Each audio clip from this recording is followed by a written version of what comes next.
안녕하세요. 오늘 여러분과 함께 5354 미니 기능 호출 가이드, 이걸 좀 자세히 살펴보려고 합니다. 이 최신 AI 모델들, 도구 사용 능력을 어떻게 하면 최대로 끌어올릴 수 있을지 알아보는 거죠. 이 모델들이 이전보다 더 깊이 생각하도록 훈련돼서 도구 호출 능력 자체가 상당히 좋아졌다고 해요. 특히 그 생각의 연쇄, COT라고 하죠. 그 과정 안에서 도구를 아주 자연스럽게 사용하도록 설계되었다는 점이 흥미롭습니다. 그래서 저희 목표는요, 이 가이드에서 진짜 핵심적인 최적화 방법들만 쏙쏙 뽑아서 여러분이 바로 써먹을 수 있게끔 명확하게 정리해드리는 겁니다. 네, 맞습니다. 이게 단순히 기능 실행에 이게 아니고요. 그 내부 추론 과정이 있잖아요. 그걸 통해서 지금 이 도구를 써야겠다. 이렇게 써야겠다. 이걸 결정하는 게 핵심이에요. 가이드에서도 특히 Responses API 사용이 중요하다고 아주 강조를 하거든요. 이 부분을 포함해서 구체적인 방법들 오늘 좀 집중적으로 파헤쳐보죠. 좋습니다. 그럼 먼저 모델 행동 지침을 정하는 개발자 프롬프트랑 개별 도구 사용법을 알려주는 기능 설명, 여기서부터 시작해 볼까요? 개발자 프롬프트는 어떻게 써야 효과가 좋을까요? 네, 한 3가지 정도 핵심 전략이 있어요. 첫 번째는 맥락 설정입니다. 뭐랄까 역할 프롬프팅 같은 건데요. 당신은 AI 리테일 에이전트입니다. 이런 식으로요. 기본 행동이나 말투, 가능한 작업 범위를 딱 정해주는 거죠.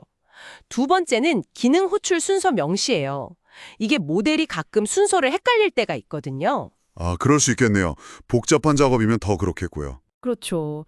그래서 예를 들어 환불 처리할 때 그냥 환불해줘가 아니라 1단계 주문 상태 확인하고 2단계 환불 정책 보고 3단계 환불 요청 생성하고 마지막으로 사용자에게 알림 보내 이런 식으로요.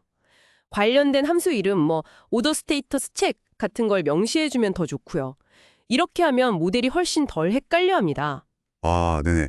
순서가 꼬이지 않게 딱 가이드라인을 주는 거군요. 그럼 세 번째 전략은 뭔가요?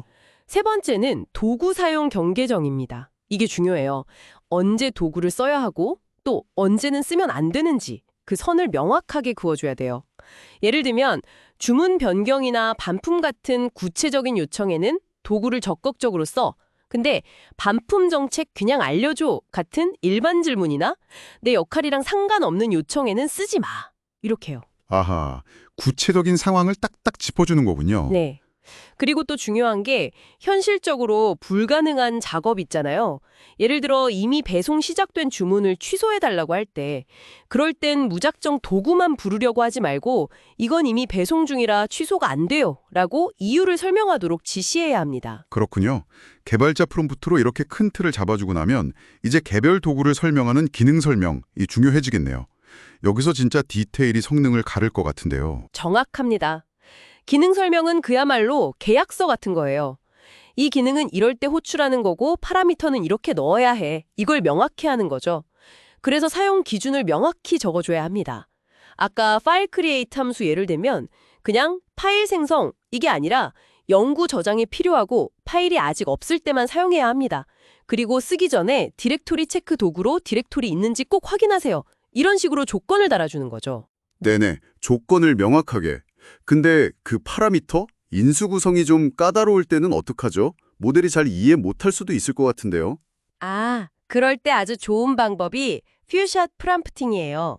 그러니까 몇 가지 예시를 직접 보여주는 거죠. 가이드에 나온 립그랩 예시처럼요. 정규식 특수문자 같은 거 그냥 이스케이프 처리하세요 하면 모델이 헷갈릴 수 있거든요. 그러니까 펑션은 펑션 // 이렇게 바꾸고 file.txt는 file/.txt 이렇게 바꿔야 해 라고 구체적인 변환 예시를 몇 개 빡 보여주는 겁니다. 훨씬 이해를 잘해요. 오, 예시를 직접 보여주는 거군요. 확실히 효과적이겠네요. 그리고 또 하나, 정말 중요한 거. 핵심 규칙은 무조건 설명 맨 앞에 두세요. 맨 앞에요? 네. 예를 들어 특수 문자는 꼭 이스케이프 처리해야 한다라는 규칙이 있다면 그걸 설명 첫 줄에 명확하게 써야 해요. 설명이 막 길어지는데 중요한 규칙이 저 뒤에 숨어 있으면 모델이 놓칠 수 있거든요. 실제로 가이드에서도 핵심 규칙을 앞에 둔 프롬프트가 그렇지 않은 것보다 정확도 평가에서 6%나 더 높게 나왔다고 하니까요. 와, 6%요? 그거 엄청 큰 차이인데요? 작은 순서 하나 바꿨을 뿐인데. 그렇죠. 디테일이 중요합니다. 아, 그리고 OS3 모델 관련해서 환각, 할루시네이션 얘기도 있었죠. 네, 맞아요. 잊지도 않은 함수를 호출하겠다고 막 약속하고 그런다면서요? 네, 그런 경우를 줄이려면 개발자 프롬프트에다가 나중에 호출하겠다고 약속하지 마. 필요하면 지금 바로 실행하고 아니면 그냥 응답해. 이렇게 명시적으로 지침을 주는 게 도움이 됩니다. 아, 단호하게. 예, 막 임의로 파라미터를 추가하거나 바꾸지 못하게 막아줍니다. 잘못된 인수 생성을 미리 차단하는 효과가 있죠. 그렇군요. 그럼 이 모델들이 내부적으로 코에이티, 즉 단계별 추론을 알아서 한다고 하셨잖아요. 그러면 우리가 구입 프롬프트에다가 자, 이제 차근차근 생각해보자 이런 식으로 코에이티를 유도할 필요는 없겠네요. 오히려 방해가 될 수도 있다고요? 맞습니다. 그게 중요해요. 얘네들이 이미 내부적으로 하고 있기 때문에 밖에서 명시적으로 자, 생각의 연쇄 시작! 이렇게 유도하는 건 오히려 성능을 떨어뜨릴 수 있어요. 불필요합니다. 아, 굳이 할 필요가 없군요. 네.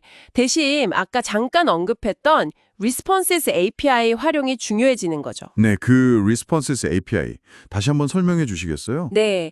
이게 여러 도구를 순서대로 호출해야 할 때 정말 유용한데요.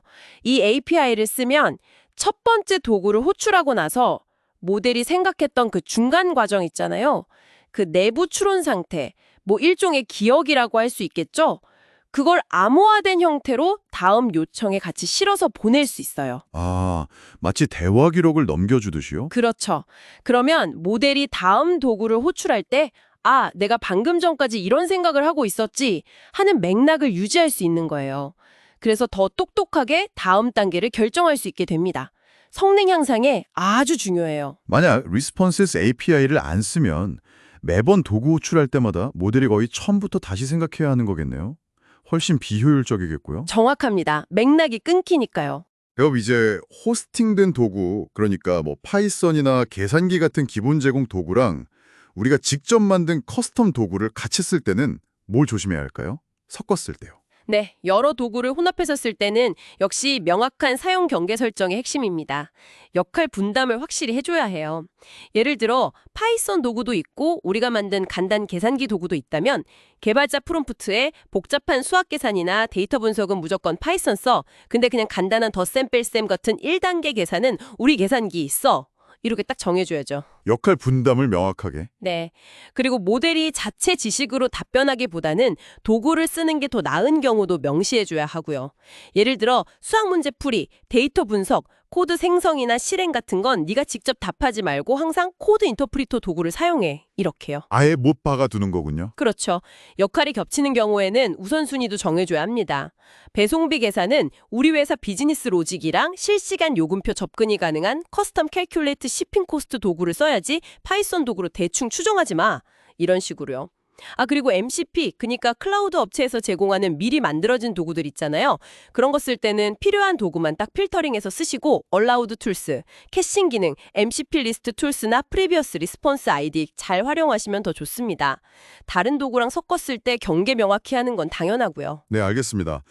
자, 그럼 지금까지 나온 내용들 바탕으로 자주 묻는 질문 몇 가지만 빠르게 짚어보고 넘어갈까요? 함수가 너무 많으면 성능에 안 좋은가요? 개수 제한 같은 게 있나요? 절대 안 돼 이런 제한은 없어요. 근데 가이드에서는 보통 100개 미만 도구, 그리고 도구 하나당 인수는 20개 미만 정도를 권장하긴 합니다. 근데 사실 개수 자체보다 중요한 건 기능 설명의 명확성이에요. 도구가 많아질수록 설명이 모호해지기 쉽고, 그러면 당연히 성능 저하나 지연 시간 증가로 이어질 수 있겠죠. 그렇군요. 명확성이 핵심이네요. 그럼 파라미터 구조는요?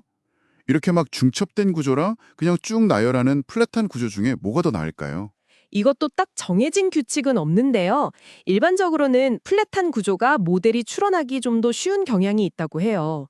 중첩 구조가 복잡한 로직을 표현하는 데는 도움이 될 수 있지만 그만큼 필드 설명을 더 명확하게 해주는 등 신경 써야 할 부분이 많아지죠. 결국 이것도 직접 테스트해보면서 여러분의 상황에 맞는 최적의 구조를 찾는 게 제일 좋습니다. 직접 테스트가 답이군요. 마지막 질문입니다. 이 가이드라인들이요. 혹시 그 표준 툴스 파라미터 방식 말고 그냥 자연어로 도구를 정의하는 방식에도 똑같이 적용될까요? 아, 그건 보장하기 어렵습니다. 이 가이드라인들은 기본적으로 표준 툴스 파라미터를 사용한다는 가정하에 작성된 거라서요. 자연어로 도구를 정의하는 방식은 모델이 해석하는 방식이 다를 수 있기 때문에 이 가이드라인의 효과가 그대로 나타나지 않을 수 있습니다. 그 경우는 별도로 테스트를 해보셔야 할 것 같아요. 자, 그럼 오늘 내용 핵심만 딱 요약해 볼까요? 첫째, 명확한 개발자 프롬프트가 필요합니다. 역할, 작업 순서, 도구 사용 경계를 확실히 설정해 주시고요. 둘째, 정밀한 기능 설명이 중요합니다. 사용 기준 명확히 하고 필요하면 예시, 소수샷 프롬프팅을 쓰고 핵심 규칙은 무조건 맨 앞에. 셋째, 리스폰시스 API를 적극 활용해서 도구 호출 간의 맥락을 유지시켜 주시고요. 넷째, 여러 도구를 혼합해서 사용할 때는 경계를 명확히 정의해야 합니다. 그리고 마지막으로 불필요한 커트 요도는 피하는 게 좋다는 거. 이게 O3, O4 미니 모델의 기능 호출 성능을 최대로 끌어올리는 핵심 열쇠라고 할 수 있겠습니다. 네, 오늘 O3O4 미니 모델 기능 호출 최적화를 위한 정말 실용적인 팁들을 깊이 있게 살펴봤습니다. 여러분의 AI 개발 프로젝트에 당장 적용해 볼 만한 그런 통찰들을 얻으셨기를 바랍니다. 마지막으로 이런 질문 한번 던져보고 싶어요. 이 모델들이 어차피 내부적으로 스스로 추론을 수행한다고 하잖아요. 그렇다면 우리가 너무 세세하게 하나하나 지침을 주는 것이 오히려 모델이 스스로 발견할 수도 있었을 어떤 창의적인 도구 사용법이나 문제 해결 전략을 막아버리는 건 아닐까요? 뭐 정답은 없습니다. 여러분이 직접 실험해보시면서 한번 고민해볼 만한 그런 흥미로운 지점이 아닐까 생각합니다. 네, 아주 흥미로운 질문이네요. 오늘 함께 해주셔서 감사합니다.